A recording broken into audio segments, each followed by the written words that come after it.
everybody doing? Give a second, let everybody hop on no here. doubt. Oh man. There we go. Oh, now we're live. I don't know if we were live that whole time. I don't Are we live or are we not live? That is the question. Yes, I got a notification. All right, we're live. Yes, Check that out. Sports Talk says hi. What's up, Miranda? Our number one fan. She is top notch. Like, I hope she don't get involved in fantasy football one day because she's going to use all these tools to try to beat me at it. Yeah. This is shared out there. How's everybody doing this Saturday? Well, you know, so Saturday. Why can't I not sing? oh. Technology, man. All this technology. Yeah, so much of it. What was the where did Craig comment there? Craig commented, David Johnson just went on IR. David Johnson, man, he was having a pretty good season. Like, it wasn't anything. It wasn't DeAndre Hopkins worthy, but it was an admirable season. I like that. That's how you have to compare it to now. Yeah, it's like, all right, yeah. Here, DeAndre Hopkins or David Johnson, because that's what it is. I mean, truly, it's like, oh yeah, had a cute season going. I think. I mean, what is this, week 10? So he's got to be on IR week 10, 11, and 12. If you have David Johnson, you sign Duke Johnson. That would be my hopes. Smart. Yep. Both Johnsons. Yep. We got 3 people. Does it show on here who it is? I feel like we try. I bet there's a way to find out. There has to be. Yeah. Oh. Beyond our. Right now, beyond. Me and so it's you and Craig. How do you tell it's you and Craig? Dropping more knowledge on me. I gotta be careful. She knows. What's up, Craig? She knows all. Craig in the house. You can see who's on, but we can't. How is that possible? How is that fair? It's not fair. It's not fair at all. Oh man. All right. You want to you want to jump in and talk about the Colts Titans game from Thursday night? Yeah, we talk about that. Surprise, surprise. Who expected the Colts to be 6-3 this year with Philip Rivers? Yeah, man. It's just weird stuff in the game. Yeah. Weird stuff in the game. I'm upset. If Philip Rivers over 300 passing yards and 1 touchdown, no picks. No big thing right there. No turnover. He didn't have to go try and trip himself to make a tackle again this week. Philip Rivers played a darn good game. So here's the thing. The biggest story for me out of that game. What do you think about the running back situation? I mean, let's just go through. Nyheim Hines, 12 carries, 70 yards. That's 5.8 yards per carry. Not bad. And a touchdown. Wilkins had 8 carries of his own, 28 yards, 3.5 yards per carry. And then Jonathan Taylor, who everybody think would lead the backfield in carries, has 7 carries for 12 yards, 1.7 yards per carry. Man, what's going on? Man, so I've been watching the game, and it's been watching a lot of Jonathan Taylor's games, to be honest, because I've watched almost every single one because I was in on him. He just doesn't see the field right now. He isn't seeing it like he did at Wisconsin. He doesn't see the hole, hit it. He doesn't pick a lane and go. Like last week, the fullback got blown up into the backfield immediately. He could have sidestepped it easily. Any common running, I saw it. And instead he ran into the fullback. And it just he isn't seeing it. And I think part of it, and I think it's a trend right now with all the rookie running backs, really. Dobbins, Helaire. The only one getting the touches is James Robinson, and that's out of necessity. Now. Yeah. Helaire even. The touches aren't there because, and I know it's week 10, so it sounds crazy, but teams are vying for playoff spots. They're not vying for fantasy football. So these running backs that we all graded so highly and thought were going to be great, well, they're still learning the team because of a short offseason, no preseason, no real OTAs and training camp. I think that's really for me, like when I watch these guys play, that's the biggest takeaway for me is you can tell where the lack of knowing the system is really hurting some of these guys. Well, that, and I think, too, it's awesome that you touched on that. We haven't talked about this. But, the ability to see the field and make those transitions, I feel like it's easier to do in college because, the game speed isn't quite there. You don't have a whole defense of guys who can run just as fast as you can. It might be a couple players in college on defense. NFL, it's everybody. Everybody is a good athlete. Everybody is, almost just as good as athlete as you, and so you have to rely more on, like you said, that field vision, ball carrier vision. That's something that kind of got me in on Zach Moss earlier. Yeah. And they were talking about how they were impressed not only with his athletic ability, but his ability to read and see holes. They even showed like a Zoom call with all the backs and let him go through it. And basically, I didn't even know they did this in the NFL, but you should have expected. But they would set up scenarios for a defense and like what play they were going to run, and if the defense blitzed here or whatever, you had to read the key. Yeah. And so he was doing it virtually instead of normally you would be doing that in real life, obviously. But they had virtual things, and they were so impressed with how quickly for a rookie. He was able to make those adjustments and look. And I think that's what you said. Yeah, Jonathan Taylor has all the athleticism in the world. Yep. But I think that you got to think, in their eyes, it's tough on these rookies. Yeah. To make the jump from college to NFL and not have that bridge of the whole offseason, all those preseason games, that's tough. Especially like when you come from Wisconsin and half your schedule's bottom feeders that they don't even they have 3-star recruits if they're lucky. So most are 2-star recruits, and then you go to the NFL, and it's just not the same kind of game. That's true. Very true. So it's tough. I said Hillaire's been he had the volume that's been going down a little bit. Yeah. I don't think you're getting the value that you drafted him at. I agree. Maybe in the future, Dynasty League, he's a guy to hold on to. Yeah. But even in that offense, it is just tough. With me, we've talked about this, but I bought into him thinking it was going to be more like the Kareem Hunt, back in the day, rookie season. But then you got to think how much that team has changed since then, especially with Mahomes. That offense is Mahomes' offense. Oh yeah, it's going to go through him. So he's going to get his rush attempts. He's going to get rushing touchdowns. He's going to pass the ball. Then you have other athletes who can run the ball. They said Tyreek Hill. Any of those guys, Hardman, anybody can run the ball there. Now Bell's in the mix. 100%. And honestly, everybody bought in on the Helaire hype. If you watched any analyst on any sports station anywhere, Helaire was a top 5 pick once fantasy football started. He got drafted by the Chiefs, top 7. I remember seeing conversations. Do you go him or Kamara? Where are you at now? Man, that would be tough. Imagine if you were a guy who was sitting there, whatever it be, say it's 3rd pick, 4th pick, even if Kamara lasted that long, and you had to choose between Kamara and Helaire, and you picked Helaire.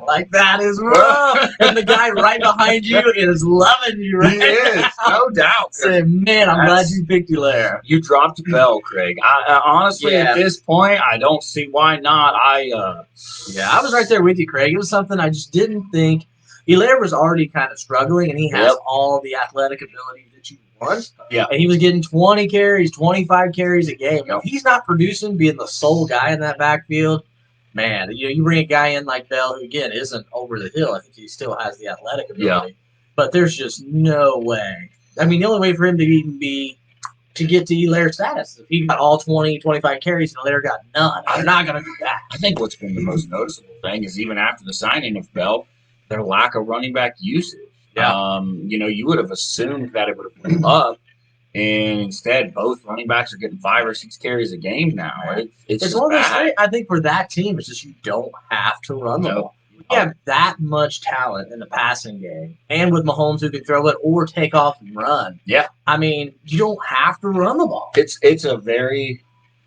They don't care to put up points. They don't care to put up points in bunches. Yeah. They're not out here looking to play your normal football game where, I get up 20 and we'll run the clock out. Right. They don't play it safe. Andy Reid isn't playing it safe, and I don't blame him. I love it. Go put up points. You're in the NFL. You're the best quarterback in football right now.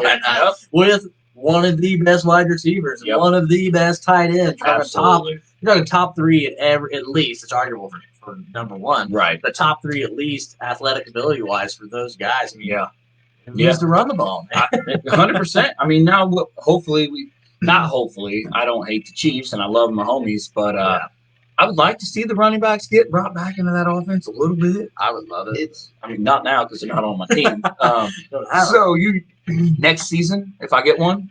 But yeah, going back to that game, man. The Titans, the Colts, the Titans defense to me is the most impressive thing to come out of there. Michael Pittman Jr. showed up, first real big game, 7 for 101. And then he even had a rush for 21 yards. You mean Titans or Colts? I'm sorry, Colts. This is Colts. This is Colts. Colts D. Colts D. Colts defense showed up. Michael Pittman showed up. That's the rookie who really showed up. Yeah. Phillip Rivers really went to him a lot. But he's a nice big body receiver running good routes. It's kind of what he's used to. And then if you hop over to the Titans, man, 147 yards for Tannehill. It's a rough game, man. Rough passing the ball, man. Henry had 103 yards, averaged 5.4 yards per carry, but when you're down that much, I mean, you got to pass it. And they're down because Colts block a punt. They return it for a touchdown immediately. Yeah. Right there, you immediately go down 2 scores at the end of the, near the end of the third, maybe beginning of the fourth. Yeah. And so you can't rely on Derrick Henry. And this is the problem with Derrick Henry in fantasy. Is if they get behind, you can't throw the ball to them. You can, but they don't. They don't throw to Derrick Henry ever. Derrick Henry is great, but his floor is at 10, 11 points. And I feel like you're going to get that 10 to 15 almost every game. At least. Yeah. But with the possibility of 40. The ceiling's so high. The ceiling's those, like when they got stopped, they were on the 1 yard line. I was like, oop, here comes a 99-yard run by Derrick Henry. Now it didn't happen. But that's just the expectation with Derrick Henry. If he gets the opportunity and he gets the opening for his size, he's got the speed and the power. I love watching Derrick Henry. Yeah. Just for fantasy perspective, it's a little, especially coming out of games during passing situations, is rough. Yeah. He's. I'm trying to think of another back, but he is probably the guy, or maybe I don't know. I'm trying to think of another back that's similar to him, but he's one of the few guys who is not involved in the passing game. Yeah. Running back that is still fantasy viable. Yeah. I'm trying to Josh think of another Jacobs. He even gets more catches than Henry. Yeah, and he's still not top 10. Yeah. Times they put him, he's in the top 10 again this week. I think he's number 7. I think we'll have to look. We'll get to the ranking. But my other AJ Brown. Rough game, man. It's because I got him on my team. That's what just made the trade for him. This guy cursed it. Look, we'll start posting Todd's roster. Yeah. So that way you guys know who he has, and if you have them, make sure you move on. Yes. If I just made, I'll start posting all my trade updates. If I just made it with Justin Jefferson, I did it to him too. Yep. So Jefferson and Brown got them. Both had terrible games. Antonio Gibson had a really good game, and then last week Todd killed him. Yeah, he's down. All the guys I dropped, Scotty Miller's had a couple of huge games, but he's not.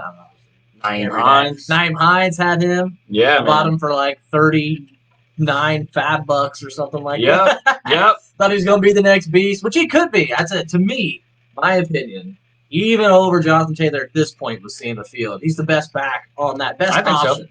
He has 4.3 speed, 50. Can catch the ball. Absolutely. Why not give that guy 20 touches? Every time they've given it to him and done it, he goes off. So and he provides you versatility. He sees the field better than, like you said, what Taylor does. Yeah. He catches the ball really well because he runs great, crisp routes. Yeah. His touchdown last week was an option route where he just froze the linebacker and then just made the play. Linebacker still got in the play, but his extra effort gave him the touchdown. Hines going forward, to me, is the only running back you can play out of that backfield. That's just for me. Just for me. And that's, like I said, that's not even a lock every week. I mean, it's so tough. I mean, I have to look at the stats here real quick on him. But, he's had a couple of 20-point games, which I think if he got the usage, he could be every single week. Started Corey Davis. Craig started Corey. Hey, better than starting A.J. Brown. Yeah. I mean, look at that. The last 3 weeks, 21 points, and then 5 points, and then 28 points.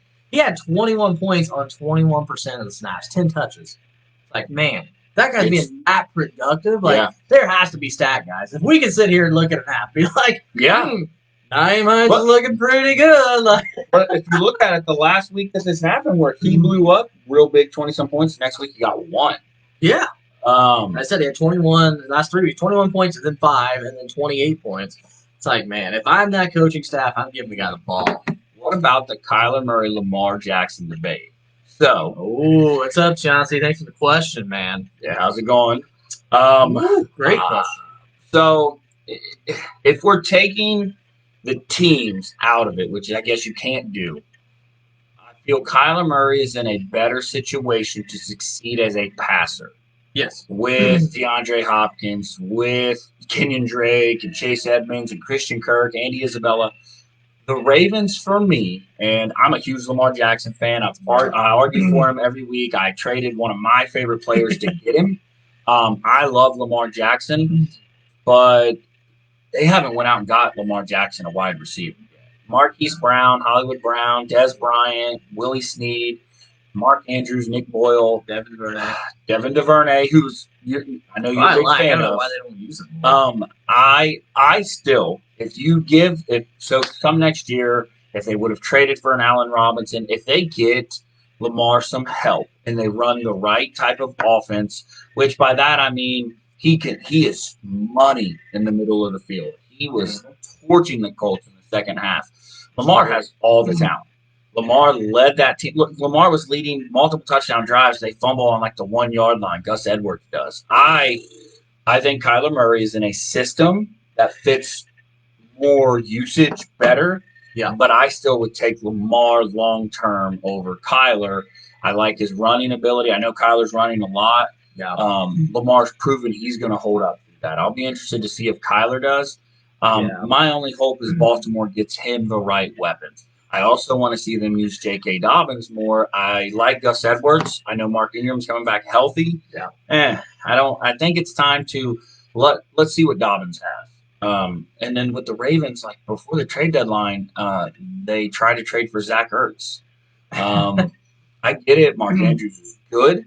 But, I just don't think adding another tight end when you need a real wide receiver to complement him. Well, I think it's just the way they use them. Yeah. Both. I mean, they both have all the time in the world. They both can run. They both can throw. Yeah. I think it's just usage. I mean, Baltimore is more that conventional, let's pound the run with the running backs. They have 4 or 5 different running backs who are viable. Yeah. Who'll get 5 to 6 carries. It is more of a run first, pass second offense to where Arizona, in Lamar, for whatever reason, they're not running the whole offense through him. It's not like, all right, this is a Lamar show. It's like, well, Lamar's a big piece, but we have Ingram, we have Dobbins, we have Edwards. Like, they try to mix it up, as opposed to Arizona, like Kyler's the guy. Same way like a Patrick Mahomes style thing. Like, it's going to go through him. 100%. Like we said, the running backs half the time are used as lead blockers on quarterback draws. If it's me right now, fantasy football wise, taking a person, I'm going with Kyler. Right. Just because he's there. But Lamar still has that potential to be. Right. Like, we talked about the best thing that could happen for Baltimore. Go get Urban Meyer. Yeah. Go get Urban Meyer, man. Let him run that. I'm running a run pass option with J.K. Dobbins and Lamar Jackson every play. Absolutely. Have receivers run crossing routes. Yep. If it, let Lamar do his thing. If it looks good to hand it to JK, hand it to JK. It looks good to pull it and run, pull it and run. Yep. If both guys are stopped, the wide receivers have to be open. Yep. Throw the ball. I'd run it every play. Every play. If I'm Baltimore, my number one thing in this offseason is going and finding him a wide receiver. I think that Baltimore has relied too much on how good Lamar Jackson is. Right. That's a compliment to Lamar Jackson. Arizona, no offense to Kyler, he had a great rookie year. He's having a great year this year. But they realized, let's surround him as much as possible. Because by surrounding him with DeAndre Hopkins and Christian Kirk and the other weapons that they have, it has just given him more versatility. Every great team has these great pieces around them, except Baltimore. I just don't think Baltimore has to. That, or it might be just a style of quarterback play too, because another situation I can think of is just Green Bay, Arizona, or Green Bay with Rodgers. Rodgers is still a stud, and he has Adams, who's a beast. Yeah. But after that, it drops off significantly, and Aaron Jones to run the ball. Yeah. But it's not like these are, like you said, with Arizona and stuff like that, where they get these pieces in for them. Those guys, it's just tough to keep riding them, without giving them some help. So, again, still not on Lamar. He's faced some tough defenses. Pittsburgh and Indy the last 2 weeks. Had Philly before that, who's no slouch. He did well against Philly. Yeah. They have New England this week, but then you got Tennessee, you got Pittsburgh again, but then Dallas, Cleveland, Jacksonville, and the Giants to go the last 4 weeks. I think he puts up big numbers. That's what I'm hoping. If you have him in fantasy football, I wouldn't get off of him just yet. You're getting ready to hit your stretch where Lamar Jackson should bounce back. But it also, you need somebody to step. Hollywood Brown needs to stop tweeting out, complaining about usage as much as he needs to not drop passes when they hit his hands. Yeah. And then he needs to run good routes. I mean, they should have went out, and this is just my opinion, and I'd love to pick up Patrick Queen, but they should have addressed it. I know they got Devin DuVernay, but I get, again, it's another rookie thing. It just made more sense to me, to go out and get, especially with Dobbins. It was such a surprise pick. Yep. I get it. He fell to you at that stage. Great. You have, value, you have Ingram. It's tough. That's one of the situations where I think you go for. You're thinking about just value of just talent. Yep. But I don't think they thought about as much value to their team. Right. Because I said you already had 3 viable runs. 4 technically if you had Lamar Jackson in the mix. 100%. With Ingram, Hill, and Edwards and Jackson. It's like you don't need another running back. Yep. Go for another wide receiver or trade that pick and get a viable wide receiver. Agree. But yeah, they were kind of content to roll with what they had, and it's been kind of tough sledding for them. So you said, I agree. It's the talent in Arizona versus Baltimore defense. Baltimore's defense is great. Yeah. And that's the hard part is the talent in Arizona on offenses. Even, Kenyon Drake's not having a great year, but Chase Edmonds is playing really well. And those running backs catch the ball. Well, Drake doesn't. I said all Edmonds this year. Drake should. Look, I don't think you go wrong with either. Lamar's proven that he's going to do it. Let's see Kyler win a playoff game. Let's see him get his team to the playoffs. Right. Before, and this is just NFL perspective. That's NFL. Before I just go and be like, oh, I take Kyler over Lamar, which I know was a big thing on ESPN this week. Yeah. Let's see Kyler lead a team to the playoffs. Let's see him beat those teams in the playoffs. Let's see him beat the Saints in the playoffs. Let's see him beat Tampa. Before I just give it over to Kyler, I want to see him win something. So I dig it. All right, maybe you want to transition into the rankings? Yeah, man, let's jump into fantasy rankings. That makes sense because you got Kyler Murray sitting atop the quarterback rankings. It's a Buffalo D, which is Buffalo's D hasn't been as great as it was last year, but there's still no slouches. Right. But the way Kyler Murray has been producing, I don't have a problem with it. Yeah. I mean, the dude has, every time he steps on the field, not every week for fantasy football wise, he has potential to be the number 1 100% fantasy quarterback. As much as they run the ball with him, especially in the red zone, short yards for touchdowns, and pass the ball, I like Kyler Murray going forward as a top 5. Easy. Every week, I think Kyler Murray will be top 5 because Cliff Kingsbury's offense and the way he uses them. Yeah. There's no chance Kyler. Russell at 2. I guess the Rams, but I mean Russell is another guy. Yeah. With that offense, With every DK, time he steps on the field, I mean that's nasty. One here which is interesting. So Josh Allen, he's playing against Arizona, which doesn't have a great defense. But man, we talked about it last week on the show. We said if there was a week he had to come back, it was against the Seattle D, 100%. and he did. He came out and he looked awesome. Looked phenomenal. But at the same time, you got to think, man, that's against Seattle's D, who's given up. I think it's the 31st most, the second most points to quarterbacks. This seems like the kind of game for me where Josh Allen does revert back a little bit. I'm not saying that he's going to just fall off the face of the earth. But looking at Arizona, they don't have a great defense either. Right. But I just see this could be a nice little trap game for Josh Allen to fall back into his ways. I don't put him ahead of Aaron Rodgers against Jacksonville. I wouldn't do that. Now, the only reason maybe you do is because he's going to have to score 40 points to beat Arizona. Who would you compare Josh Allen to as far as a modern QB? You mean like someone else in the league? Or like somebody else from the past? Because right now, I mean, it's tough. To me, I mean, we'll go on this. I'll let you think about it a little bit. But with my perspective on Allen, you can call BS or not BS on this. Okay. Is it the perfect time to sell on Josh Allen right now? Do you want to do that? If you can get if you have a decent other quarterback, or especially if you have a viable quarterback, I mean, I would say try to go because you got to think he had, against KC and like I said before the Seattle game, the last 3 games was 20 points, 19, 18, 13. Not great. And that's not just one bad game. I agree. And again, against the Jets and KC, as well, can be vulnerable. So what's his remaining schedule look like? So that's where I was going to get into because he has Arizona this week and then a bye. Yep. He has the Chargers, who fantasy-wise haven't been too hateful against quarterbacks. Yeah, but then you they're got injuries. San Francisco, Tough. Richard Sherman on the Pittsburgh, back. Okay. Denver, Tough. and New England to finish it out. They'll get Gilmore back. Yeah, if you've got a Herbert behind him, or you've got another top 12 quarterback, and you can get great value out of Josh Allen in a redraft league, I'm all for it. I think it's a good time to fill a positional need. If you need a running back, or especially, I mean, you should be able to get a flex value at least out of him. So, sorry. Someone else in the past. Ooh. Man, that's a good question. I don't call BS. If you can move Josh Allen and get you something valuable, I think it's the perfect time. Putting up that Yep. 46 fantasy points, 400 yards, 3 touchdowns, and a rushing touchdown. I would sell it. So Josh Allen, he's bigger. He's got a massive arm. 6'5", 230. Doesn't check down enough. Feels like he can make every throw. Kind of sounds Brett Favre-ish. A guy, though, I like to compare him to. I think Brett Favre maybe better rushing ability than Brett Favre. Oh, yeah, 100%. For me, it'd be like a Dante Culpepper.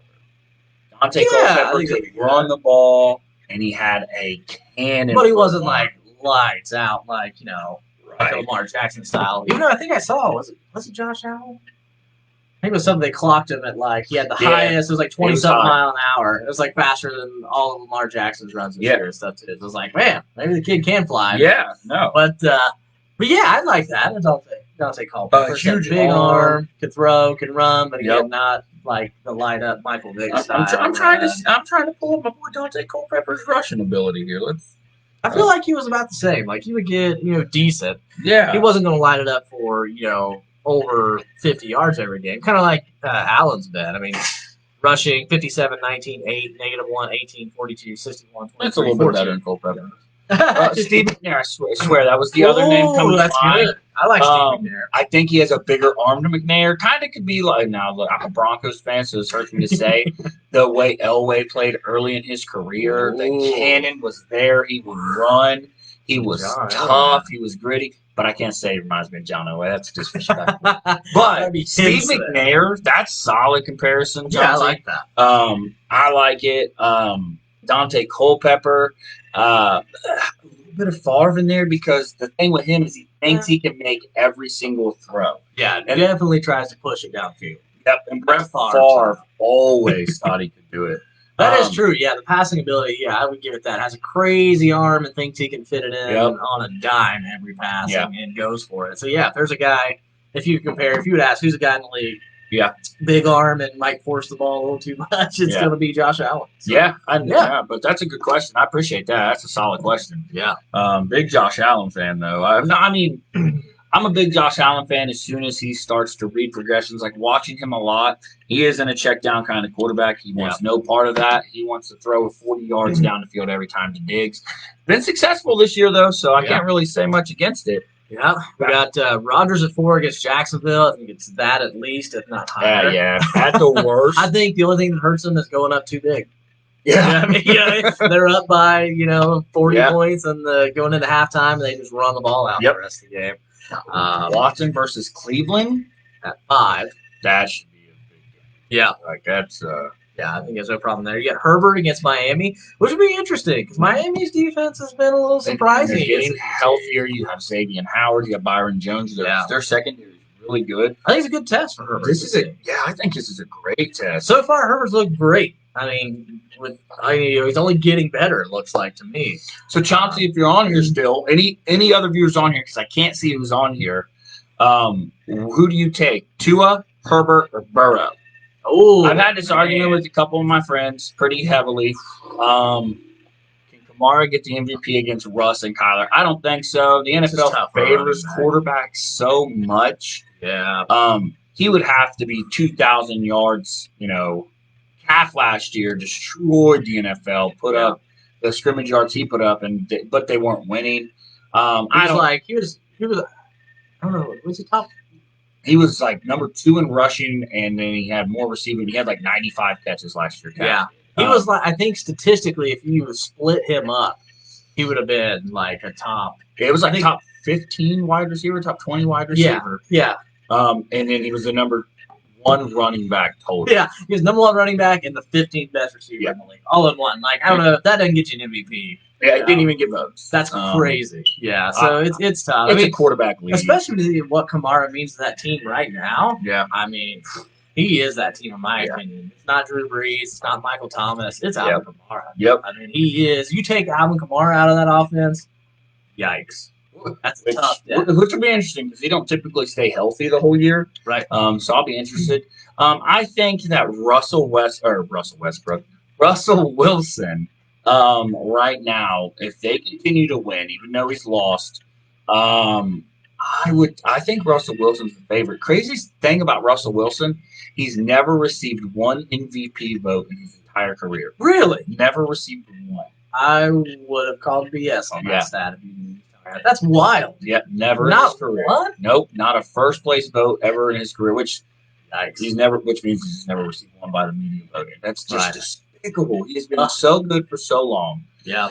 Herbert and Burrow for this small sample size with two of the athletic ability of Herbert, the smarts of Burrow, but Herbert looks defensive. Yeah, honestly, so like I think two of the sample size, I agree with you, is so small. Yeah, it's too tough. But just from even what I've seen, the Burrow and Herbert conversation, Herbert is the arm is just there, and that's something you can't teach. Yeah. He's not making a ton of mistakes either, especially when he's a quarterback who got thrusted into starting 5 minutes before a game. Right. He's played one less game than Joe Burrow, and his yards are almost identical. They're really close, and he has 17 passing touchdowns. I think Burrow is at like 12. I like Herbert better. I know a lot of my Bengals friends don't like that take, but here's the real truth though. You can't go wrong with Herbert and Burrow. Right. I think they're both really good. Now the one guy I got a little bit of a disagreement with is like, well, the team around Herbert's better than Burrow. I don't know, man. Tyler Boyd, AJ Green, Alden Tate, I love that. The weapons are there. But Joe Burrow, the one thing I think Burrow does that Herbert doesn't do is A, he holds on to the ball too long at times, and B, he tries to make too much happen. That's what he did at LSU. That's where his magic was. Right. Herbert used to playing, get rid of that ball as fast as you can. And now that's what he's doing with Keenan Allen. Keenan Allen's averaging, and if it wouldn't be for leading that game early, Keenan Allen's averaging like 22 points a game with Herbert at quarterback. That's top 5 receiver numbers. Yeah, that tandem has been really fun to watch this Yeah. year. With me, and even the rushing ability has been a lot better for Justin Herbert. Yeah. So far, these last, especially 3 games, he's really come on in the rushing department. I mean, it's. The O-line is horrible, and since he passed 2 games, it's been a little bit better. True. That's any team in the NFL probably has a better O-line. I think that's the toughest thing. Yeah. Is when you're talking about the two. Yeah, I think. Yep. As far as weapons goes, oh my gosh. No. Justin Herbert. No. Joe Burrow. Gosh, I kept on calling him Justin Burrow.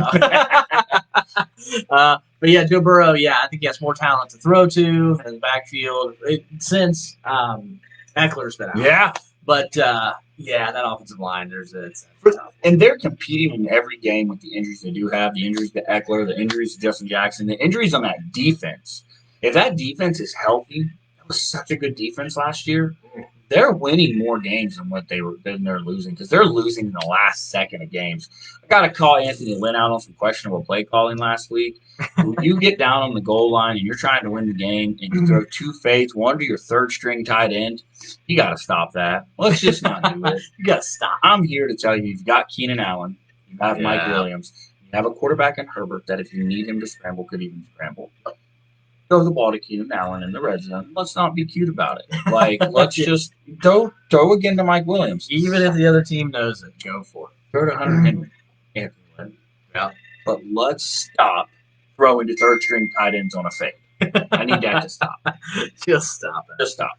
But Burrow, Herbert, love them both. Yeah. Let's see. Lamar coming in at number 7 against New England. Which, if New England doesn't have all their pieces there, I mean, I've seen plenty of teams light them up this year. So Lamar running the ball as well should have a nice week. Yeah. Tom Brady at 8 after the terrible game. Does New Orleans just have his number this year? Wow. It seems like Sean Payton wants to prove a point anytime he's playing Tom Brady. He wants to hit him. Man. He wants to smack Bruce Arians in the mouth. Sean Payton didn't worry about running the score up on them. Yeah. He was scoring as much as possible. Yep. But Carolina's a nice little test. They have a decent pass defense, but it's Tom Brady, and he just put up one of his most abysmal weeks, period, Ever. He's going to have to bounce back against Carolina. They need this W. They need Tom Brady to bounce back this game. What do you think, AB? I mean, not bad. I mean, coming in. I was first impressed. game back. I was impressed. Like, he looked. Why didn't Baltimore go for AB? Hey, listen. I'm not an AB, like, his off the field antics, I will admit. Like, I don't look. But if I set it aside and I'm just football note. Now, and I say that about Baltimore, but Baltimore has proven with the releasing of Earl Thomas and stuff like that, if there is any questionable character, you're going to be on your way out. Yep. But AB, man, him and Tom Brady look good. Like, they were meshing. Chris Godwin seemed like the forgotten guy on that offense. But that's the problem with Tampa. You don't know who's getting the ball when they're getting the ball. Especially now. I mean, you already had Evans, Godwin, Scotty Miller. You have Fournette out of the backfield, who's been their primary pass catcher the last couple of weeks. Yep. Gronk. Yep. And then you add AB to that mix. There's not enough volume to hold every single one of those guys. Like, it's going to be one guy. And like I said, it's we see from Scotty Miller's like that. You have 2 or 3 duds, and then you'll have a 20-something point fantasy game. The only thing to worry about is Antonio Brown, and I can't trust Bruce Arians at all. Right. He said he doesn't want to play Antonio Brown as much as he did last game. He doesn't want to see him on the field that much already. Don't know why that's the way you see that. Yeah. I don't know why Leonard Fournette has taken the backfield 100% from Ronald Jones, because before Leonard Fournette came back, Ronald Jones was on fire. Yeah. But it has been interesting. I mean, I have to go back and look at Jones's yards per carry, but the last couple games I had looked at, Fournette had the better yards per carry, but let's see. I agree with you. Gronk getting hot hurts everybody, Brandon, because that is Brady's security blanket. That's what I think hurts Mike Evans the most is you have Gronk. They're the same player. Evans is faster. Ones they go in the middle, they catch the touchdowns. That's just their roles. And Gronk getting in shape has hurt Mike Evans. Yeah. I mean, I think since Fournette's came back, I think week 7, 8, 9, yards per carry for Ronald Jones, 2.6, 3.3, and 3. Horrible. Yikes. I mean, that's just not but the attempts are so low, too. That's true, and it is tough to be productive. Because Fournette, I think, got 1 carry last game, which they were down 38. Yeah, I mean, they rushed the ball like 5 times. But Fournette, I mean, still not great. 11 and 15 carries, but had 4.5 yards per carry and 3.5. So he's just been the more productive rusher. And then, again, they've been going to him 7, 6, and 6 target-wise. Yep. So they've been going to him as the pass catcher. Which that's what he did. That was his bread and butter with Jacksonville. Which I like it. I mean, but Tampa just better hope they don't run into the Saints anymore. yeah. You just hope that you don't have to play them the rest of the year. But Brady does love Gronk. I agree with that. That's a marriage right there. Yeah. Number 9, Big Ben against Cincinnati. I think it could be 9 at least. Might even get in the top 5. Yeah. Especially he's had the whole week off because he was on the COVID list. He's probably just been sitting there drinking beer, eating Cheetos, doing his hot yoga, and golfing. Yeah. So, whoa! Cincinnati wins out rest of the year. Yes. First, that's our sorry, our top comment fan on that. Yeah. Go. Oh wait, hold on.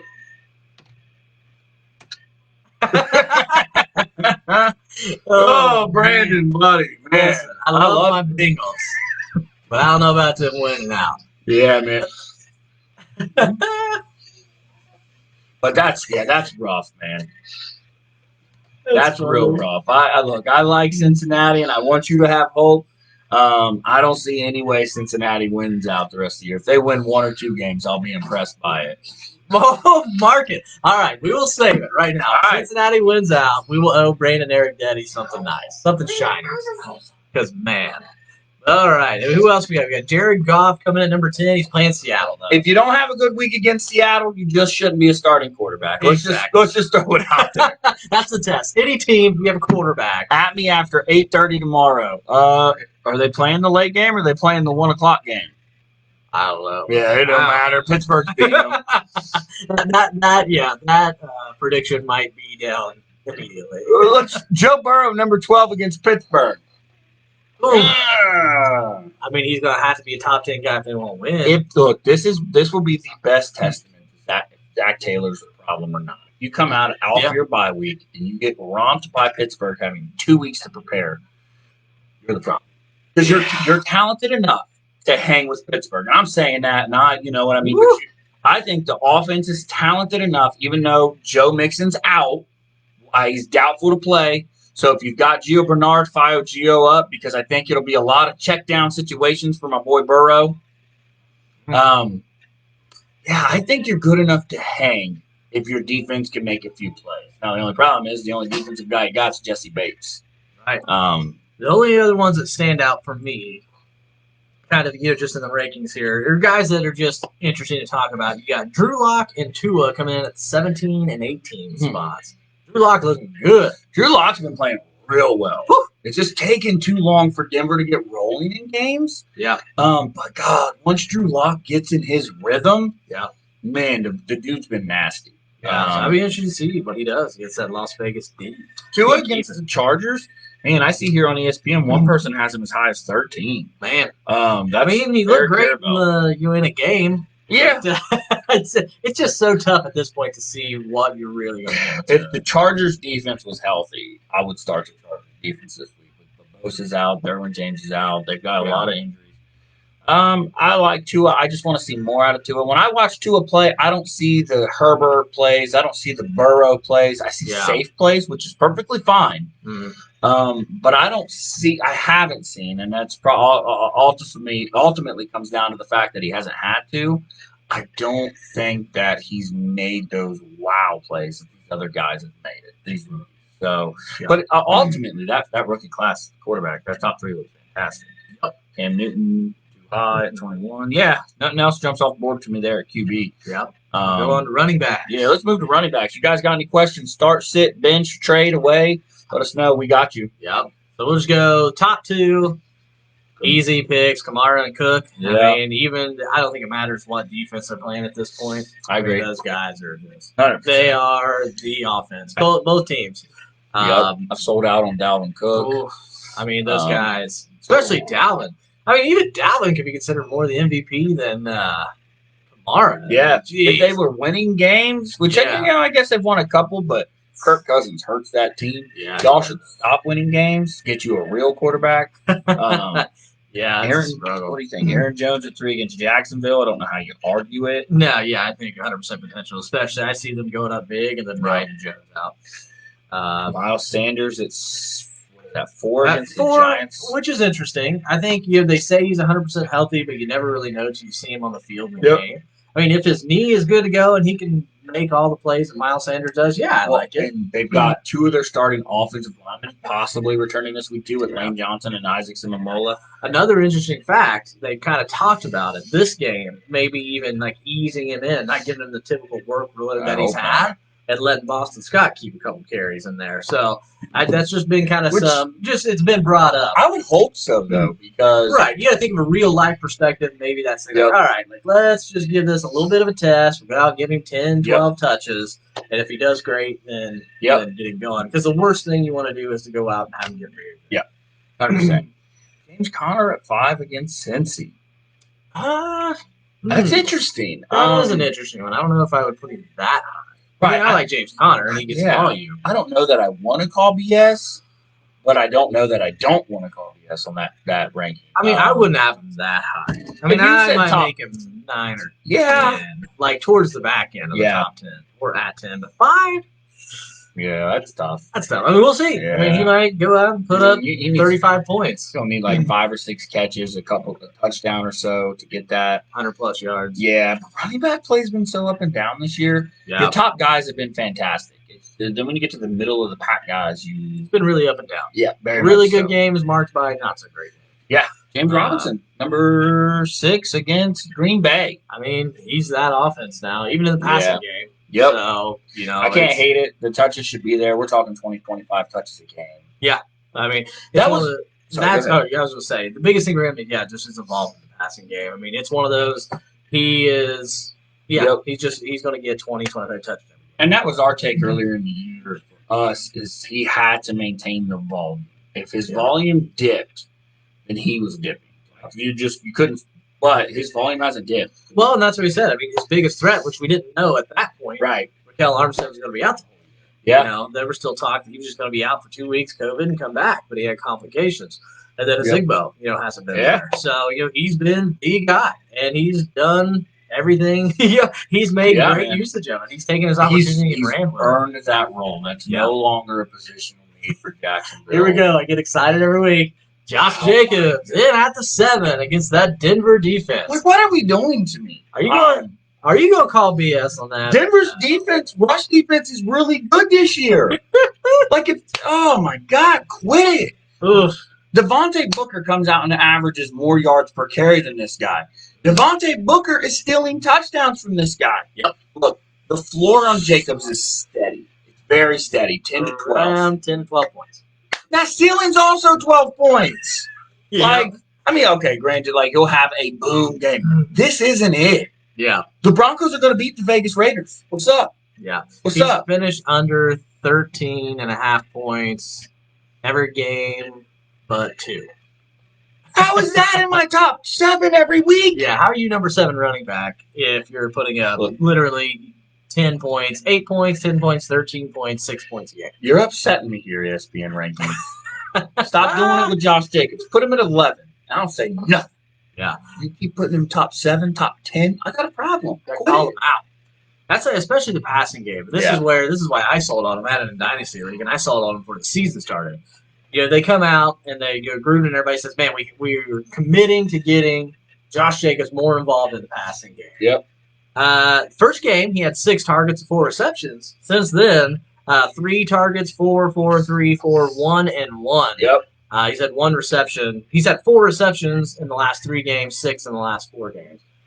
They're not getting the ball in the passing game. 100%. So it's just not there. Booker, Rashard used to get some, but Devontae Booker has really made a nice role for himself on this team. Josh Jacobs has become – he still gets the carries. I mean, that one game he had 31 carries, but he had 10 the other game and 14 the other game. Yeah. But he's like we talked about, he's the Derrick Henry style running back without the touchdown or the yards. That's fair. He's hardly getting past 2. They run the crap out of him. But he averages 3 yards per carry. Derrick Henry's like your Gucci or Prada bag, and you're picking your bag up at Family Dollar if you got Josh Jacobs. Yeah, it looks nice. It looks similar. But that it's once you get close to it, you're like, oh, it's a knockoff. You got yours down on 2nd Street. That's that's good. That's good. Yeah, don't get me wrong, Josh Jacobs is a nice player, but put him in that top 10. You gotta get him out of there. Antonio Gibson at 8. I wouldn't call BS if he wasn't on your team. But the fact that he's on your team, it can't happen. It can't happen. It's unfair to Antonio Gibson. Look, I love Antonio Gibson. Last week was weird for me, and they talked about it quite a bit this week in Washington. Yeah, he's still learning pass protection, which is why he's not been involved as much in the receiving game as he once was. Yep. They're not splitting him out at wide receiver though, like they were. I don't like that. Yep. But the problem, if you can't pass protect for Alex Smith, you're not going to be in the game on passing down. Especially with Alex Smith in there. Yep. I don't think they even cared as much whenever Haskins was in there now. No. Especially with the injury. They're like, we got to protect Alex. They didn't care about Haskins at all. I think for me, there's definite potential there. I mean, Detroit has they've been burned on the run. So it is a great matchup for Antonio Gibson. My biggest thing with Gibson, though, too, is how productive he's been on few touches. Yes. So I feel like at some point, he's going to get more and more and more touches, especially once he starts to learn more pass protection. Just continues to break out. So, he has only had, after the first week, he's had 1 game under 10 points. Right. The rest have been 12, 12, 22, 10, 9, 18, 11. He had 11 points that he had the touchdown. Yeah. But only had 9 touches. Yeah. So, you got to love that. Yeah. You transition that into just 10 more touches, you got to think he's a 20-point guy. Yeah. I guess my only fear with Gibson is if he doesn't get a touchdown last week, we're at 5 points. Exactly. A lot of these weeks, if he doesn't get a touchdown, we're at 6 points. I think he fell into kind of what the Cooper Cup talk was last year. Yeah. They're like, man, if this guy doesn't score a touchdown, he's not fantasy relevant. Well, he scored a touchdown almost every single game. So it's like, yeah, you got to talk about if.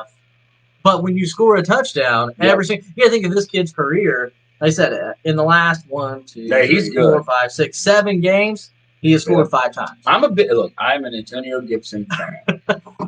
So that's where I say, he's already scoring the ball. That's kind of the hardest part for me. Yep. If the volume rises, then he's top guy. 100%. I love Antonio Gibson. The volume needs to go up. The Washington football team, though, talks about they're afraid of overwhelming him, right, with too much. But the only way that you get him accustomed to it is to give it to him. Throw him in the fire. Stop playing the game. So I do like Antonio Gibson against Detroit. They're terrible. We got a question here from Nicole Hamilton, maybe Josh. What do you expect from Nick Chubb this week? All right, so Nick Chubb coming back. He's at number 10. He's at number 10. Look, if he comes back and he's Nick Chubb from every single week beforehand, we're talking 20 points. But that just depends on the Browns' usage. Does the Browns completely give him 20 carries first game back? It'll be interesting. He had 2 games before he got hurt where they were big time stats. Like, Nick Chubb's somebody I put value on. And he gets been shown a lot too because we talk about the Hunt and Chubb split. Yeah. I mean, it's one of those when he is on the field, he's usually getting the ball. He only had week 2 and week 3. He only played on 61% and 56% of snaps, but he had 19 and 22 carries on both those games, 100-plus yards and 2 touchdowns. So it's like, even on limited usage, the guy can produce. My only fear, there's no fear. Kareem Hunt, I do think is going to honestly maybe see a diminished role. I know that's probably not like the most. I think because he didn't do what everybody thought he would do with Chubb out. Like his numbers were good. But Nick Chubb's numbers are great with Kareem Hunt. I think it goes back just the way it was. To me. I think that they both play. It's almost 50-50 split. I think in the beginning. Why you see where Nick Chubb's wheels are. I think if Nick Chubb's 100% healthy, I could see a 20-point game this week against the Houston Texans run defense that isn't good. Yeah. But I still see Kareem Hunt being involved. 8 to 10 rushes with 5 or 6 catches. That's where I see it going back at. I see Chubb will get 4 catches with 20 rushes. I really like Chubb. Chubb's a great young back. He runs so fluid. He runs really well. He sees it. The only way that he doesn't produce is if Baker sucks.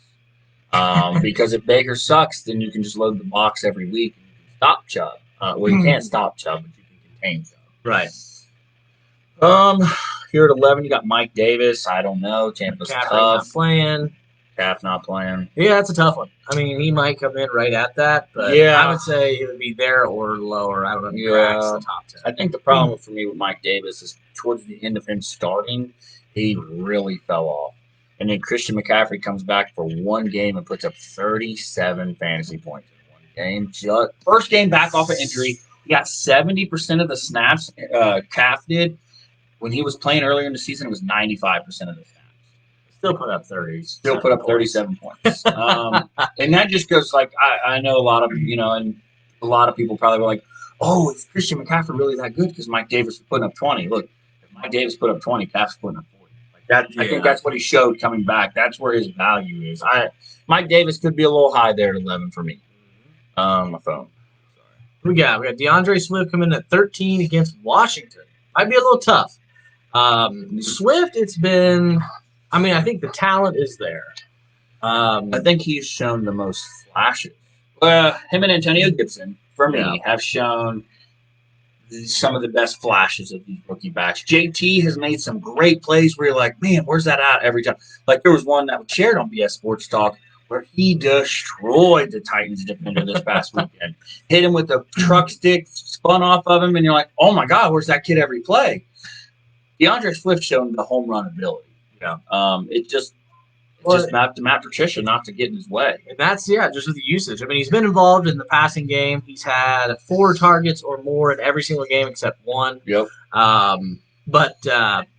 Carries-wise, I mean, he's still being productive. I mean, you got to think of the last 5 games put up points-wise, 15, 27, 14, 5, but that's against Indy's defense, which is tough. Yeah. And then 12 points against Minnesota.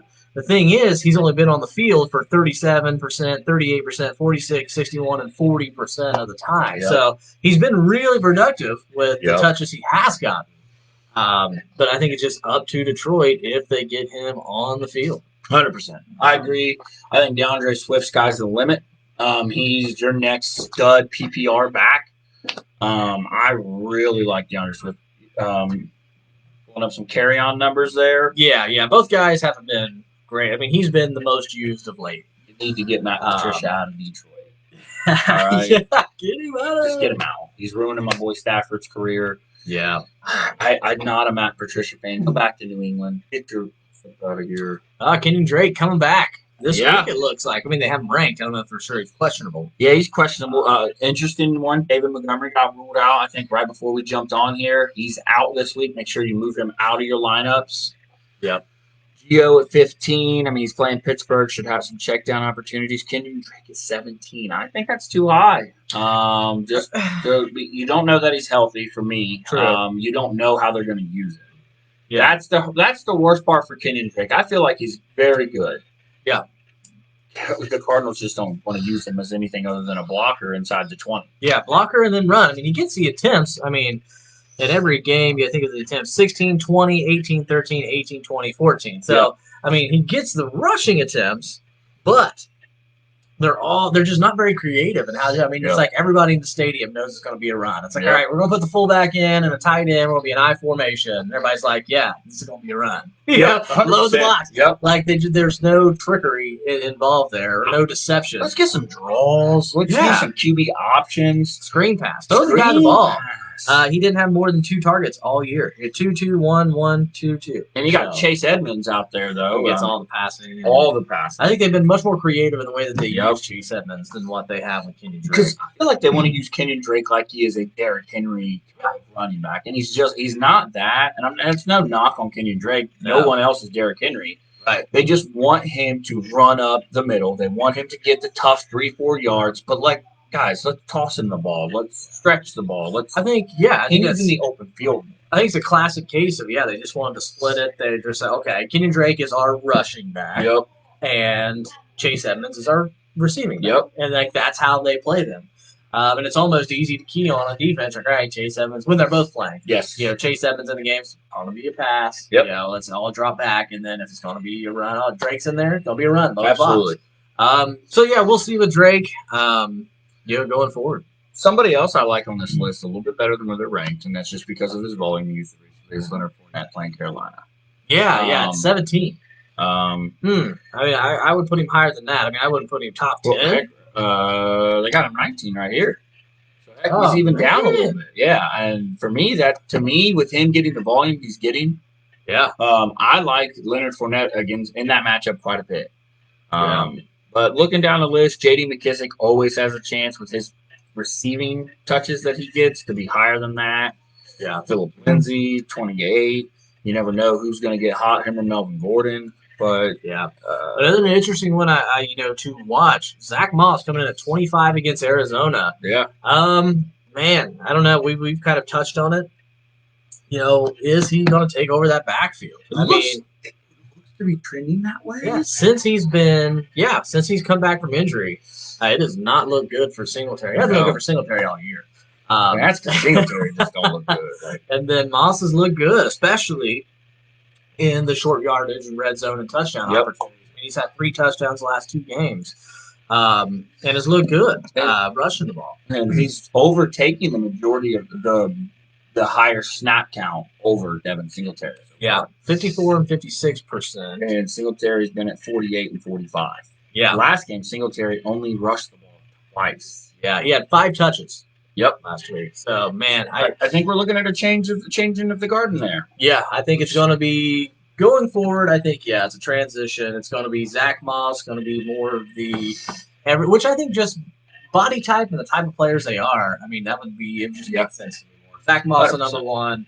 Singletary, the change of pace guy. Yeah, absolutely. Not even you can't even say receiving guy because Zach Moss is really catching the ball. Great. Zach Moss has looked good when given the opportunity to look good. Yeah. And I know earlier in the season there was even more chances for some touchdowns that were just snaked away from the guy. Yeah, there were a bunch. Yeah, there's at least one where he was in the end zone, was open. Allen tried to roll out, waited too long. Yep. Through, and then he's been stopped multiple times, like on a reception or a run inside the one. They've either ran it with Allen or threw the ball. Yep. So yeah, I mean, he's had definite potential. I mean, those scenarios where you're 2 yards away from a touchdown or open should have been a touchdown. So yeah, I think he has a little bit of a tough schedule going forward. Yep. But yeah, I think you're going to see some Zach Moss be the number one guy. I agree. No, absolutely. You want to jump over to wide receivers or any other running backs tickling your fancy? No, I think that's good. I mean, that was the top 30. Yeah. You had JK in at 31, but he could be top 15 if they give him the ball. Joshua Kelly down at 35, which I mean, you can keep him in a dynasty league. But, I mean, if you're in a regular format, I mean, he might get some more looks, but even Kalen Balazs came in. Looked really good. Yeah, looked good. So, and Eckler's going to be back probably soon. Yeah, I'd say next couple weeks. They're showing videos of him sprinting now. There's videos of him practicing, not with the team, but just out in the Chargers field. But it'll be interesting. I think the injury was a little bit worse than many people thought it was. A lot of people thought it was like a grade 2, but it ended up being a grade 3, which he tore completely off the bone. Yep. He went through a lot of rehabilitation. There was, in the very beginning, he couldn't even get on a treadmill, and run full body weight. So it'll be real interesting to see what Eckler even looks like when he returns. Yep. All right, wide receivers. Devontae Adams at 1. I don't think you can argue the whole. I like the whole top 10. Yeah, I mean, Diggs at 2. If Peterson shadows him, it could be a little bit tougher, but I mean, he's almost proven at this point. He's no matter. It don't matter who's covering Diggs, his speed, the deep ball ability. Because here's the thing: Josh Allen's going to throw him the ball no matter what. Yep. I actually double covered or not, he's going to get the chance to go get the ball. I kind of like John Brown as a top 20 play this week too. I don't know where he comes in at. He comes in at 35. I like him as a top 10 play this week. Yeah, John Brown is. I think he kind of got off some people's radars there just because of how good Diggs has been at being out due to injury. I think the games that John Brown has played. Oh, go Browns! We'll buy. God. Hey, you got to have some Browns in there. Baker for 1, 2, and 3. Oh man. Yeah. Okay. Well, anyway. We'll see. Baker is the 4th best quarterback in y'all's division. Yeah. He might be 5 or behind Mason Rudolph. No, I'm kidding. That's disrespectful. Maybe RG3, but not Baker. Okay. Yeah. But yeah, we'll see with John Brown. Like I said, he could be a sneaky play. The first 2 games when he was healthy, 19 and 18 points. And then he got back healthy last week. New England, he still wasn't really healthy. Even with KC as well. He still was dealing with that knee injury. But came back healthy against Seattle, 17 points, almost 18 points. Yeah. 11 targets, 8 receptions, 99 yards. See him as a nice wide receiver, too. Definitely a flex option this week. Yeah. I think Will's our first Brown fan that has openly admitted that. The first Browns fan. Hey, I dig it. Out of like the 1,000 comments we've probably received overall, that's our first Browns fan. We appreciate you, Will. We appreciate you. We're also feel bad for you. We understand. Talent's there, man. The team is not. DK at 4, love him. Yeah. DeAndre at 5. Tough. Some great cornerback versus wide receiver matchups this week with Jalen Ramsey versus DK, Hopkins versus Tre'Davious White, Terry McLaurin at 6 should have a good game against Detroit. He's really showing he's legit. Yeah. Allen Robinson. Now he's still listed as questionable. He's officially questionable. He practiced this week in a limited role, so he plays Monday night.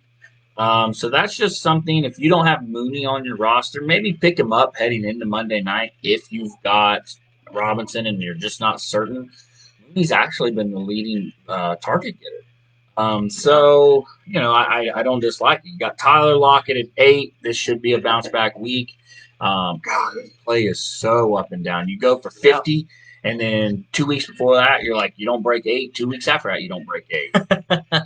Tough. What do you think was the best trade so far this season in the NFL? I'm trying to think of some major trades that have taken place. I mean, I guess Buccaneers didn't trade for Gronk, kind of. Yeah. Trying to think. Google that. Let's see some NFL trades real quick. I mean, you got to think. We got Quan Alexander going to the Saints, but that hasn't really made an impact. I mean, you got the yet. one that stands out. I think David Johnson and Hopkins. Yeah. I mean, that has to be the win of all wins. Yep. I mean, but you knew that. You knew that from. Oh yeah. The Desmond King trade was actually really nice. Good call out there. Like, if you're meaning an in-season trade, that's the one that's going to make the biggest difference. Yeah. That was a steal. How did the Chargers just give him away for nothing?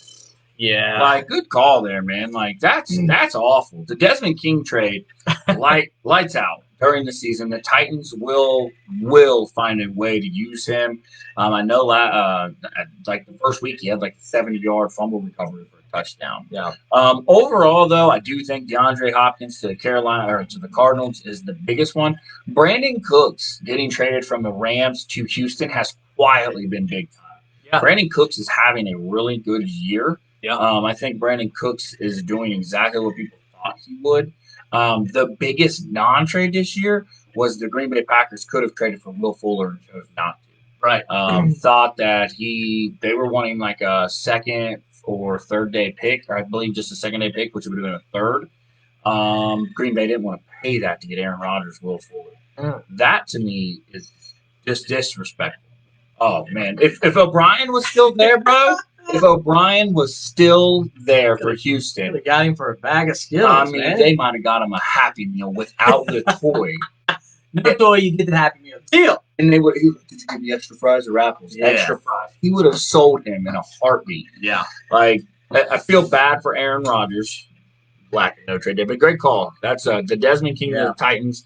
Now it'll be interesting though because he's the last year of his deal, so I don't know if he'll be back. So, but I love Desmond King. Great fit for the Titans.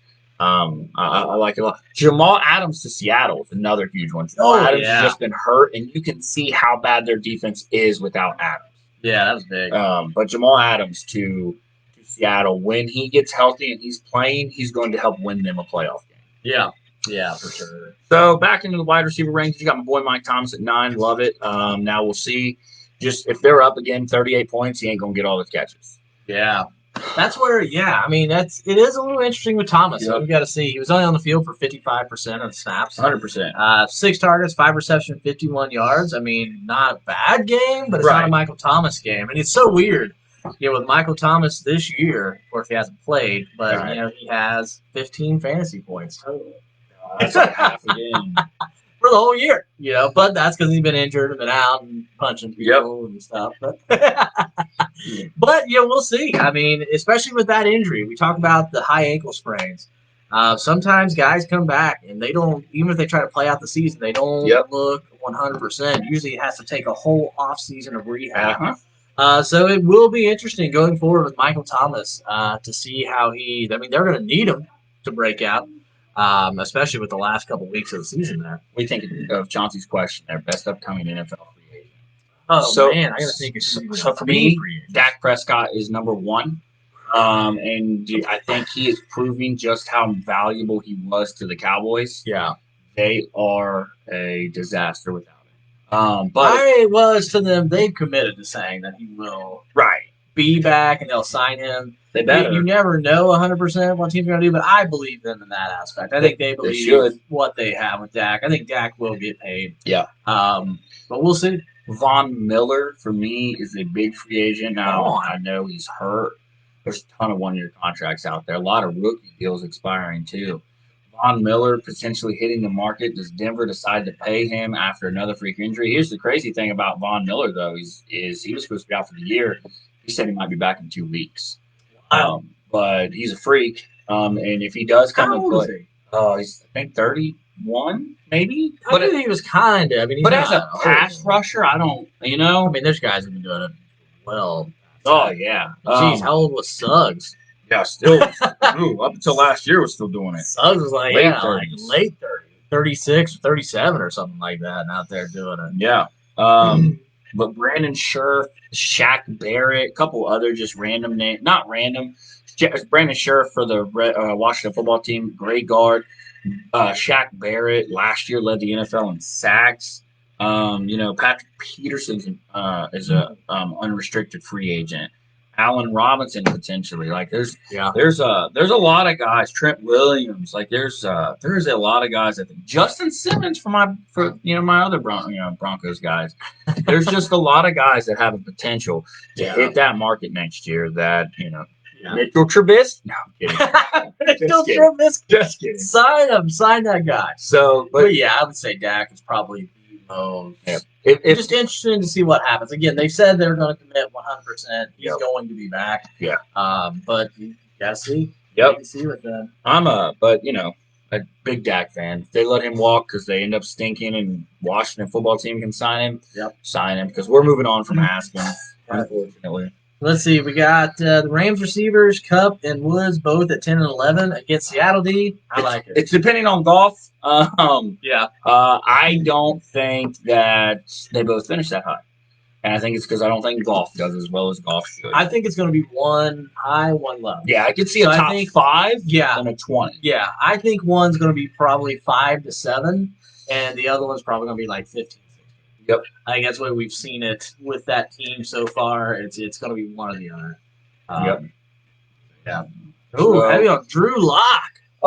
So gotta talk to this guy. I'm a huge Drew Lock fan. You're a huge Broncos. I like the Broncos and I like the Washington football team. History is Clinton Portis got traded from the Broncos when I was a kid to the Washington football teams. I love me some Portis. That's why I have 2 teams. Drew Lock.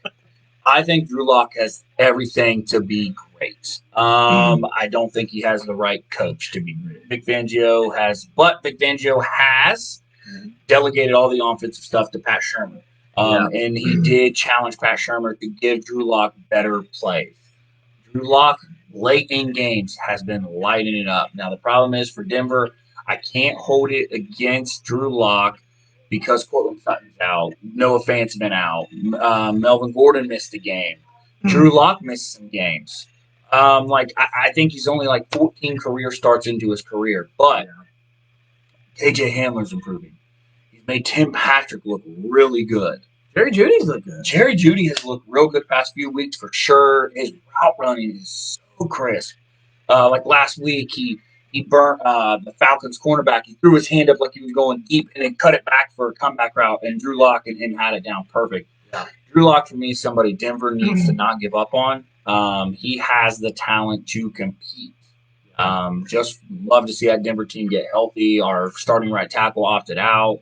I think Drew Lock's got a bright future as long as he continues to want to get better. And that's the thing. I think early in his career is a little bit tough, but of course, it's just starting out. Under 20 games so far. But yeah, the last 2 games especially, he's come on. But the biggest thing for me is the volume he's seeing. I mean, last 3 games he's thrown the ball over 40 times. The big thing with him, I think, that he has to clean up are the turnovers. Yeah. Last 4 games, interception-wise, 2, 2, 1, and 1. So you have 6 interceptions in the last 4 games. You take those out, he's looking really, really good. Yeah. So I think he just needs to get, clean those up a little bit. He came on with it with the rushing last week too. Yeah. But yeah, I mean, his yards went up 254, 348, 313. Yep. That's the most yards he's ever had. Yep.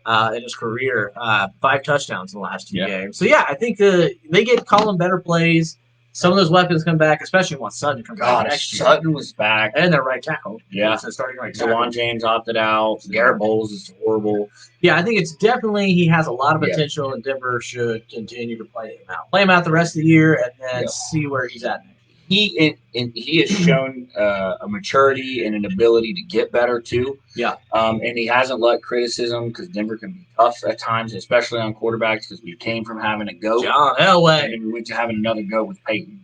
So Denver can kind of be spoiled. Is John Elway still in the front office? Yep, John Elway still runs. I mean, you gotta think, that's a tough. Yeah, that's tough. Like being judged by John Elway. So, and I don't think Elway's gonna give up on him yet. So no, I think he's. Early Super Bowl picks. Last question. Hey, we appreciate all your questions. Ask all the questions. Yeah, man, it's fun. We enjoy answering them. For me, I'll go first here.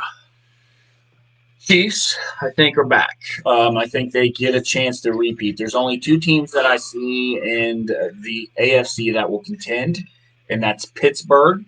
I think Pittsburgh's defense can help them contend. I think Baltimore. Now, just if they get feeling right, if they get clicking right, their defense. I know the first game of the year was rough.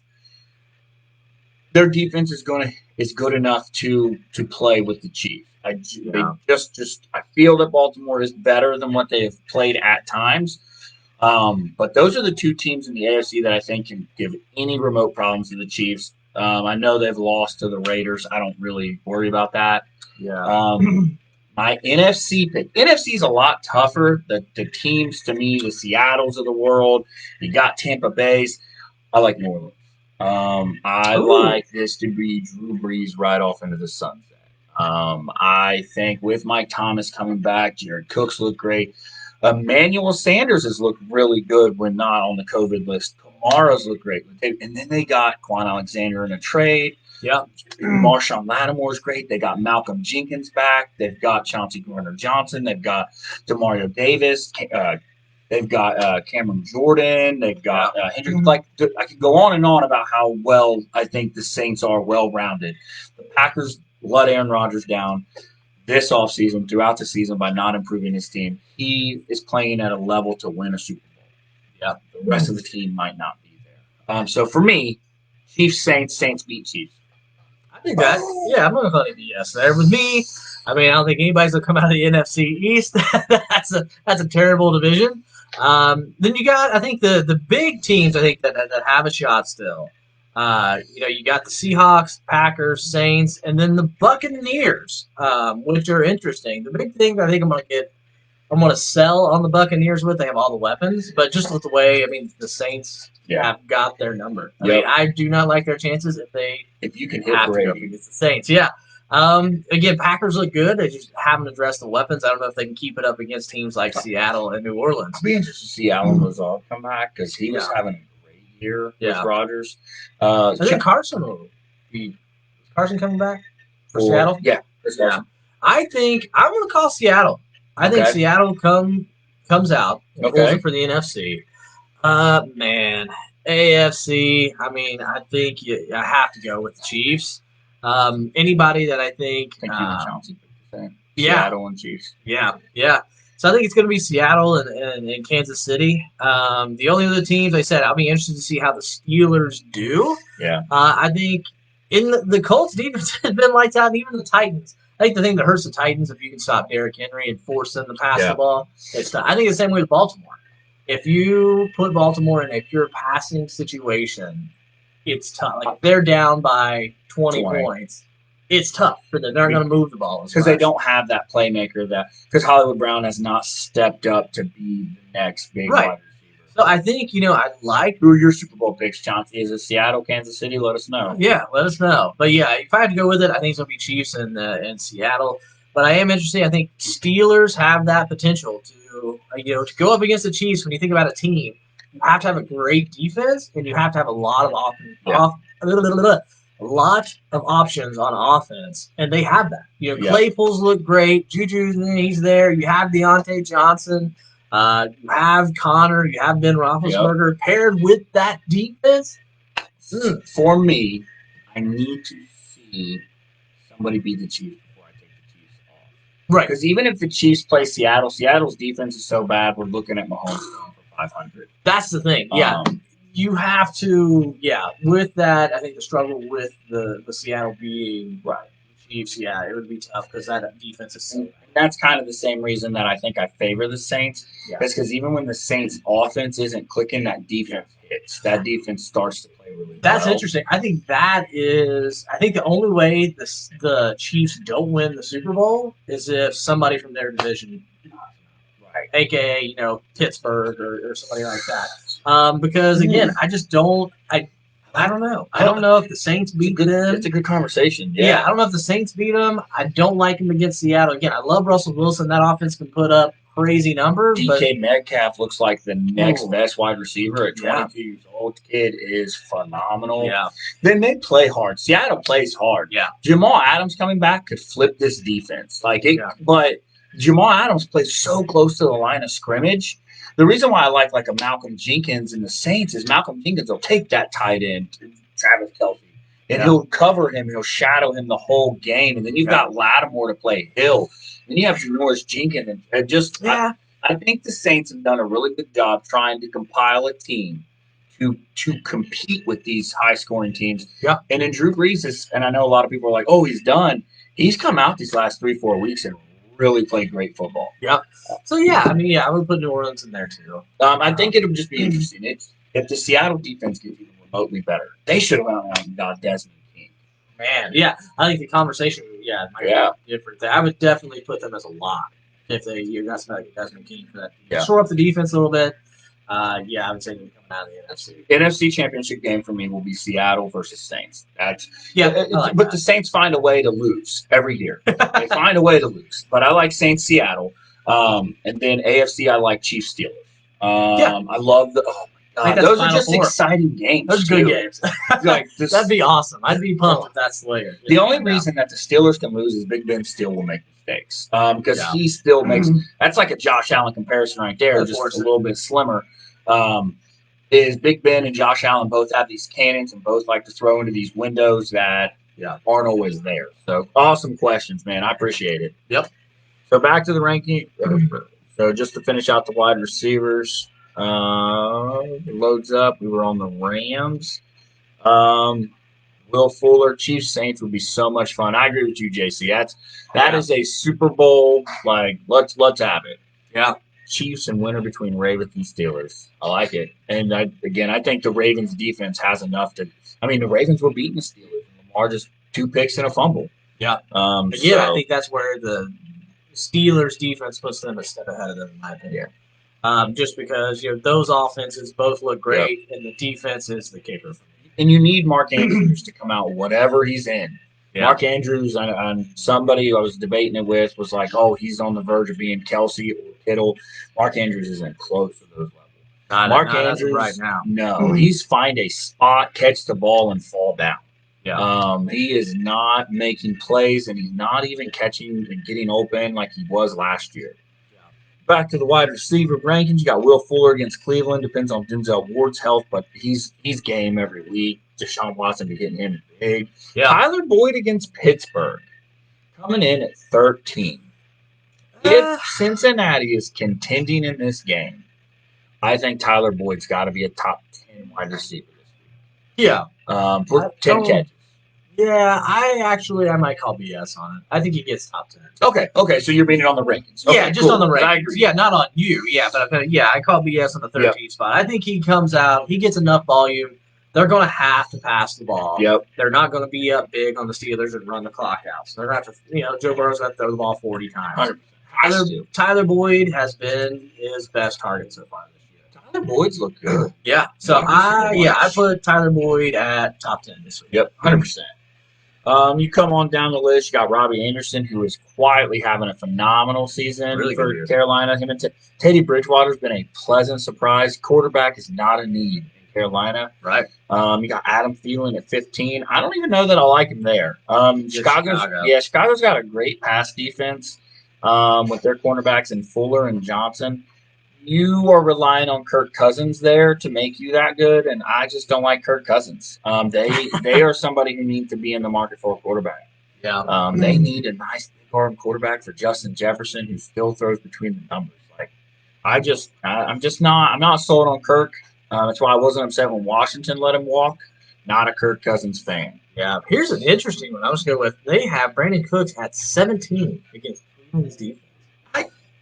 I feel like it's last 4 games he was hurt. Last 4 games he's played. Brandon Cooks, 30 points, 21 points, 13, and 17 points. I don't mind. You think that's too low? Yeah, I think very low. Okay, I think he's top 15, top 12. Could be. I could see Will Fuller and Brandon Cooks being where Cooper Kupp and Robert Woods are at. Yeah. Because I feel so bad for Deshaun Watson. It should be so much better for him there. Is that too bright? Is that too bright? I think so. But I think that Brandon Cooks and Will Fuller, I agree with you. I call BS on the ranking. That's what I was saying, man. Brandon Cooks has quietly been a steal of a trade. Yeah. Yeah, I like him a lot better than that. Yeah, let's see.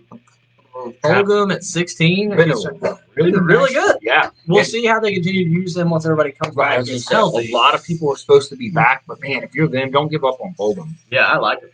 Chase Claypool at 18 against Cincinnati. He's a tough one because of usage. He's looked a lot better last couple of games. They've been going to him.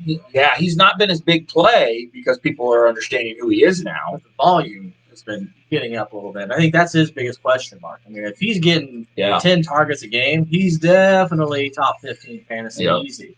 But he can have games to where he gets 2 or 3 targets. So I think it's just based on how much do you think Pittsburgh will use. Right.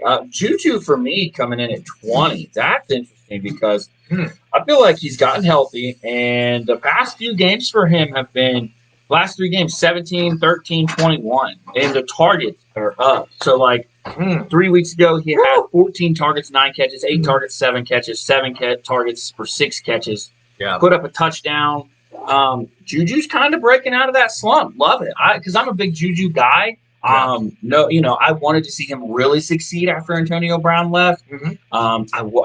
I just felt like he got a lot of the baggage from that last year, but look, he had Mason. Well, and the thing I think is that it's tough because I think everybody compares him to AB and wanted to be what AB was. I don't think that he's just not going to be that guy. But they're not the same. They're not the same player, but I agree with you. I mean, you got to think with the games. Besides the 2 games, week 5, week 6, every other week has been pretty good. I mean, 24 points, 11, 16, 17, 13, 21. Yeah. Obviously, those aren't what AB was doing in his number 1 wide receiver role with the Steelers, but I think that is a Juju Smith-Schuster role.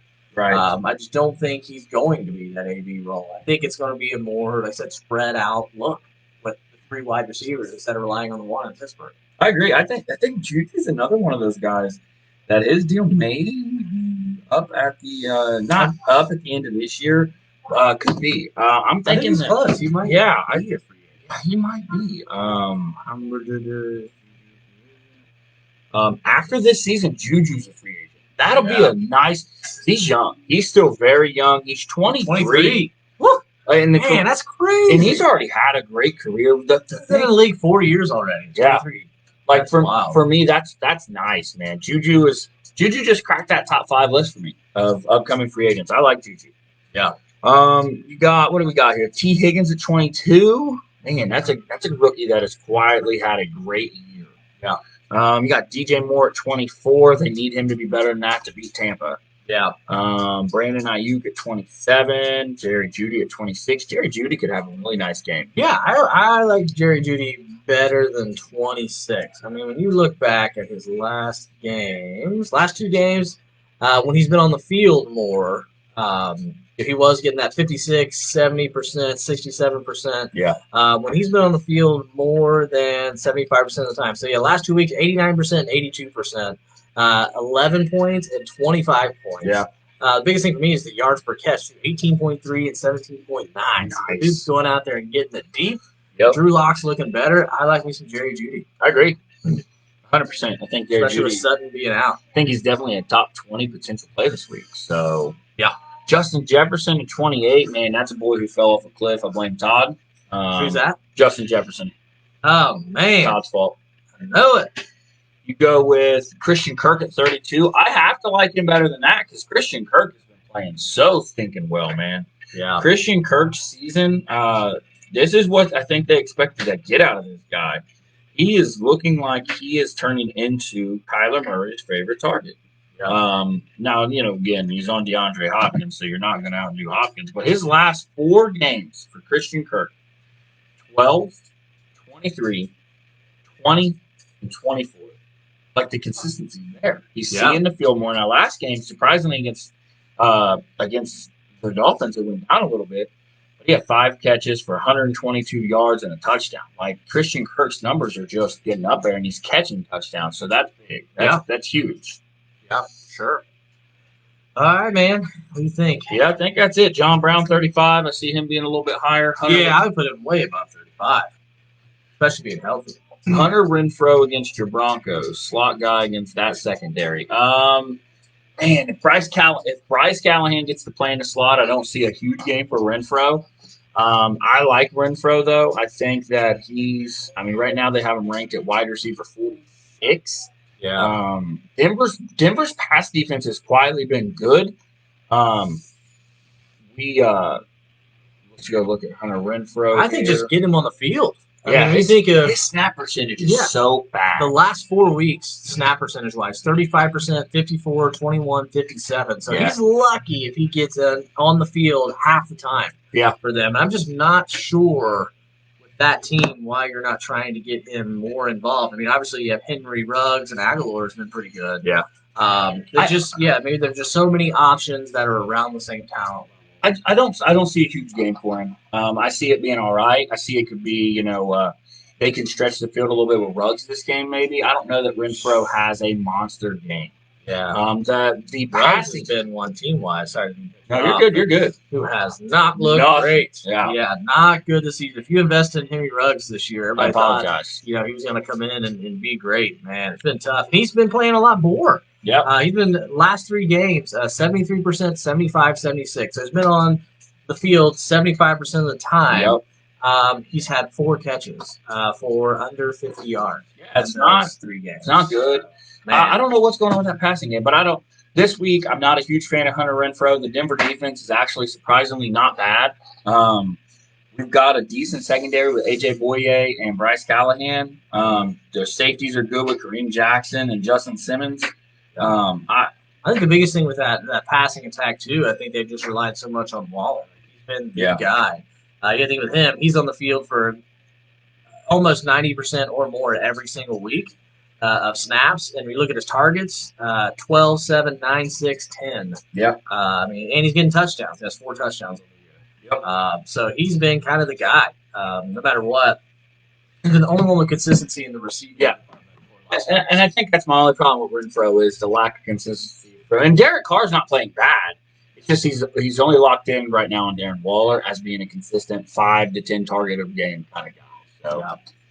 All right, man. Is that it for us? I think that's it. Hey, man. We appreciate you guys, Chauncey. We really appreciate you coming in with all the. Yeah, man. Thanks for all the questions this week, guys. That was fun. Justin Jackson just got placed on injured reserve, so he's out for at least 3 weeks. But yeah, guys. But no, we appreciate you guys. We'll be here again next week. If you guys have any questions or comments or anything, hit us up in Messenger or just post it on one of these videos or something. We'll be sure to get back to you guys. Yep. Brandon Varney Dolphins going down this week against the Chargers. Go down. Hey, that defense, Brandon, has looked top notch. Yeah. That defense. Surprise. Yeah, that defense is my favorite part about watching the Dolphins. And they contain Herbert. Yeah. Ooh, Herbert Allen connection. I want to see Tua a little bit more before I'm sold on Tua, but I'm sold on that defense. So yeah, that's it for us, guys.